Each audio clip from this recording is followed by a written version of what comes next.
గురువుగారు, కాకి పొరపాటున ఇంట్లోకొచ్చిందే అంటే అది చాలా అశుభం అని అంటూ ఉంటారు. అంటే అలా జరగకూడదు. అది శుభ సూచకం కాదు. చెడు జరుగుతుంది అని అంటూ ఉంటారు. అది నిజమేనా? కాకి అనేది శనేశ్వరుడు యొక్క వాహనం.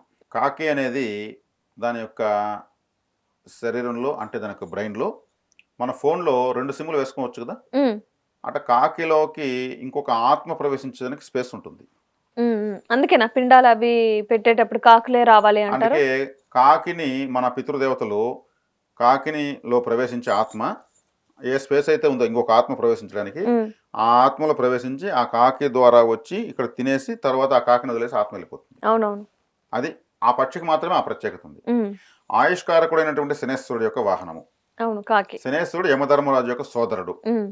సూర్యుని యొక్క కుమారుడు. హ్మ్. సూర్యుడు అంటే ఒక వాచ్, క్లాక్ కాలాన్ని నిర్ణయిస్తాడు. హ్మ్. ఆయన కొడుకు ఆయుష్ కారకుడైనాడు.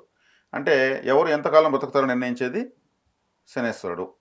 మరి చనిపోయిన వాళ్ళని శిక్షించే బాధ్యతలు, డ్యూటీ వచ్చి యమధర్మరాజుది. యమధర్మరాజువే. మరి చనిపోయిన వాళ్ళ యొక్క ఆత్మను స్వీకరించి వచ్చి మనం పెట్టినటువంటి అన్నం కావచ్చు, నైవేద్యం కావచ్చు, పిండం కావచ్చు, ఏమైనా కావచ్చు కాకి ద్వారా వస్తుంది. హ్మ్. మరి ఇది ఒక విధమైనటువంటి ప్రేత కర్మకు సారథ్యం వహిస్తా ఉందని చెప్పొచ్చు. ఆత్మను తీసుకొని వస్తుంది కాబట్టి. హ్మ్.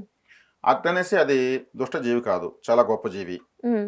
మనకు ఈ కాకే లేకపోతే మన పితృదేవతలకు నైవేద్యాలు పెట్టలేము. హ్మ్. అది చాలా గొప్ప జీవి. మనకు అదృష్టాన్ని ఇస్తుంది. ఇదే కాకి మనకు చుట్టాలు వస్తా ఉంటే ముందుగా వచ్చి ఇంటి ముందర అరుస్తుంది. తనేమి ఫీజు అడగదు. సేవ చేస్తుంది. హ్మ్. ఇదే కాకి మన ఇంట్లో ఏదైనా గింజలు ఎత్తుకుని వెళ్ళిందనుకో మనకు ఎక్కువ ధాన్యం వస్తుంది.